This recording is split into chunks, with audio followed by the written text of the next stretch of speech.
Hi friends, today we'll continue with Mill's theory of reciprocal demand. First introduction. J.S. Mill propounded the theory of reciprocal demand or the law of international values to explain the actual determination of equilibrium terms of trade. So here J.S. Mill explain a theory known as reciprocal demand. In this theory, he want to explain the international value to explain the actual determination of equilibrium terms of trade.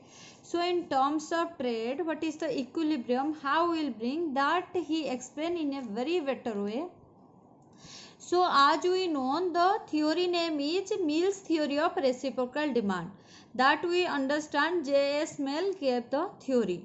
And the theory is related to reciprocal demand. Now time is that we should know that what is reciprocal demand.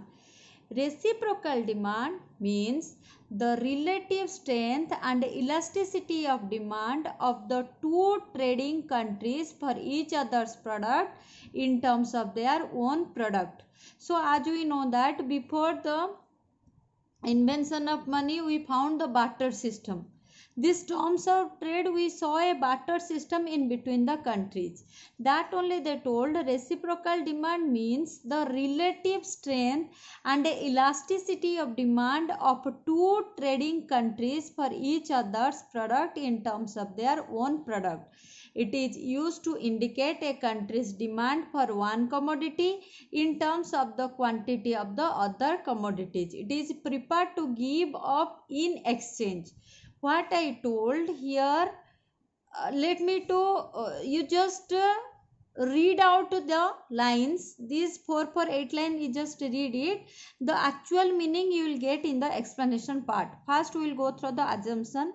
Same like previous two theory, it is 2 into 2 into 1 model, means 2 country, 2 commodity and 1 factors of production model, constant returns to scale, perfect competition, absence of transportation cost, and there is full employment and a free trade. In the explanation, in the layman language, I will explain. See, two countries here, country A and country B. Two goods they are producing X and Y. So country A is producing good X more and want to export to country B. In country B, if there is no substitute, there is no substitute for commodity X, then demand will be more. Obviously demand will be more. If for commodity X in country B substitute is there, means obviously their demand will decrease. Get it? That is known as, it indicates the country's demand for one commodity in terms of the commodity of the other commodities it is prepared to give up in exchange. The explanation of the theory means Mill's theory of reciprocal demand can be explained in 3 points. First point, the possible range of barter terms of trade is given by the respective domestic terms of trade as said by comparative efficiency in each country. Last class I explained about comparative cost advantages. Like that only, the possibility range of barter terms of trade is given by the respective domestic terms of trade as said by the comparative efficiency in each country. In both country, according to comparative advantages, we will see the barter change. Get it? Domestic trade will see barter system, how will change one goods with another goods. Within this range, the actual terms of trade will depend upon reciprocal demand. That means the strength and the elasticity of each country demand for the other country's products. If we will do barter system in good X and Y, we should see there should be demand for commodity X in the country B. If demand is there, means they will take. No substitute is there, demand is there, means they will take more. If a substitute is there, means the demand will be less. That is known as the strength and the elasticity of each country's demand. Finally, only those barter terms of trade will be stable at which the export offered by each country just sufficient to pay for the import of its desires. Get it? It is more be suffice to pay for the import of its desires. These are the 3 points. If you understand this point, how barter system will be there in domestic trade.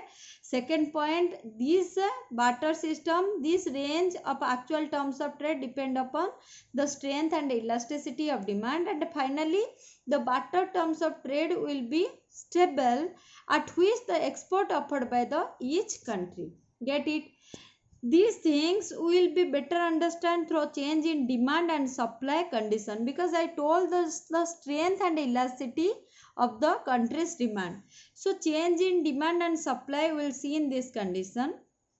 Changes in supply conditions as a result of cost reducing improvement in technology bring changes in terms of trade. In terms of trade, we saw changes in supply nothing but only because of the condition as a result of cost reducing improvements in the technology. Get it?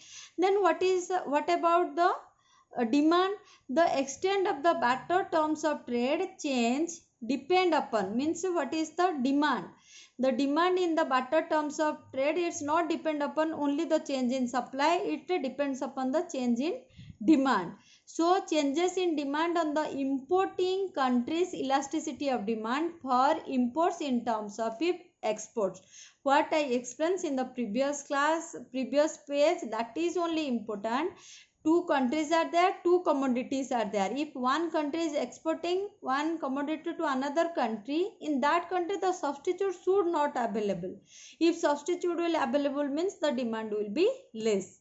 Then reciprocal demand elasticity. Elasticity I will show you through the formula. The reciprocal demand elasticity refers to the ratio of proportional change in the quantity of imports demanded to the proportional change in the price of export relative to the price of import. What I explained in the last 5 line, that you will find it in one formula. Elasticity of reciprocal demand equal to percentage change in import divided by percentage change in price of export by percentage change in price of import. In symbol you will get elasticity of reciprocal demand symbolized as E equal to percentage change in import, we will say here percentage change, this triangle symbol is change in M, divided by percentage change in price of export divided by percentage change in price of import. You will find a very interesting fact here. If this E means elasticity of reciprocal demand is greater than 1, then it will be very favorable trade for two countries. If it is less than 1, then it is very unfavorable trade for both the countries. And if it is equal to 1, then it will be balanced trade for both the countries. So the J.S. Mill theory of reciprocal demand is explained diagrammatically in terms of Marshall's offer curve. Marshall's offer curves also sometimes it is known as a reciprocal demand curve. I will show you the diagram. Just see the diagram. Here in this figure, country A producing X is taken on the horizontal line and a country B producing Y taken in the vertical axis.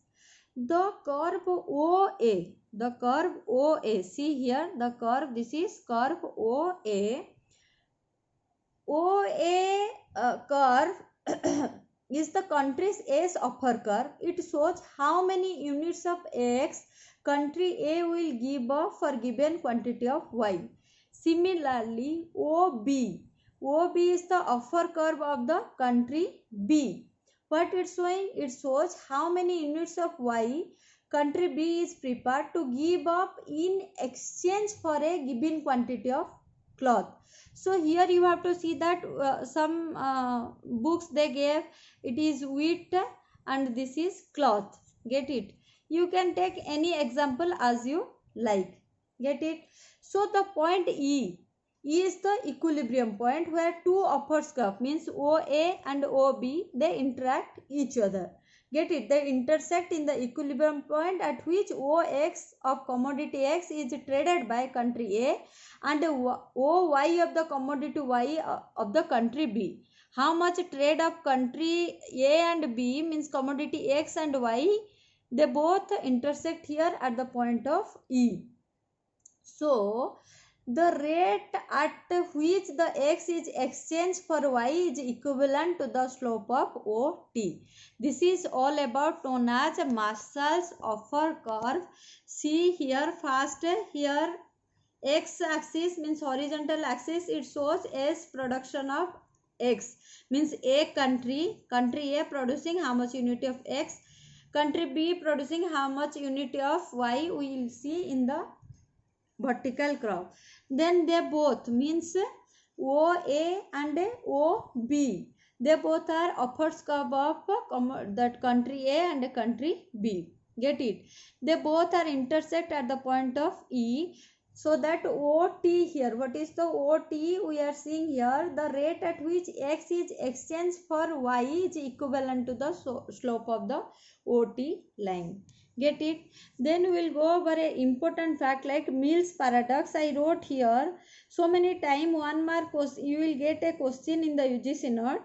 UGC Mills paradox. Edgeworth termed the Mills paradox as Mills paradox, and economist Bhagwati termed this Mills paradox and immiscerizing growth. Please see this one. You will find so many previous year question. You will get this word. Then we'll come to Mills paradox. What is Mills paradox?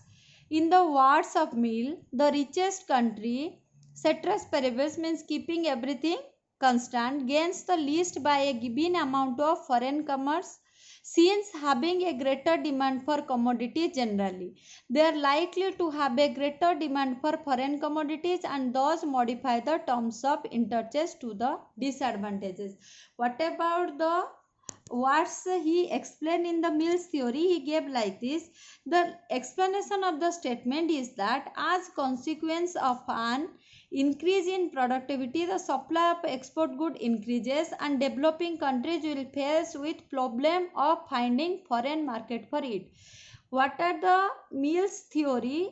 For developed countries it's okay, but for developing countries it will be little problematic for finding the foreign market. They are not so developed, their trade is not increased till the foreign market on international trade. So in this situation, the situation is serious in those developing countries or underdeveloped countries where the technological improvement is confined to the export industry only and the foreign demand is inelastic. So what is the terms of trade in between the countries? According to J.S. Mill, it will be okay for developed country, but developing country it will be very difficult because in this developing country technological improvement is inefficient. So they can't confine to the export industry only and foreign demand is inelastic also. Get it? So here you will find that the special gain to the small countries, according to J.S. Mill, the special gain will be there for small countries. How? If you will read it very deeply, you will get it, but UGC net it is not much necessary. And what are the criticism? All the time I told criticism is highly related with assumption. So it is unrealistic assumption of perfect competition, full employment and 2 into 2 into 1 model. Jacob Wiener has criticized the theory as imperfect and inadequate. The theory is highly criticized by the Graham and Sandwell also.